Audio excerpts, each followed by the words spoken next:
Setelah polisi menangkap 2 pelaku penipuan arisan online grup WhatsApp, sejumlah korban berharap uang mereka dikembalikan. Lantaran korban mengaku dana yang mereka masukkan dalam arisan online bukan dana pribadi mereka. Sejumlah korban tergiur dengan arisan online lantaran dijanjikan keuntungan berlipat. Sejumlah korban mengaku telah menyetor uang miliaran rupiah dan berharap agar dana tersebut dapat dikembalikan oleh pelaku.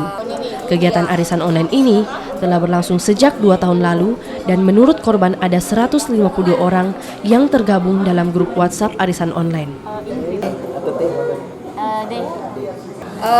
Rekan yang mengajak, mungkin dia untuk sekarang belum, tapi nanti kami mungkin masukkan namanya ya sebagai saksi ya, mempertemukan kami di antara jaringan online ini. Tawaran sendiri kemarin dari rekannya apa sih Pak sampai ikut? Kenal aja karena dia sudah banyak dapat gini dan dari rekannya itu si GL langsung ambil nomor telepon, WA, dan kami percaya karena yang memperkenalkan itu memang teman baik kami.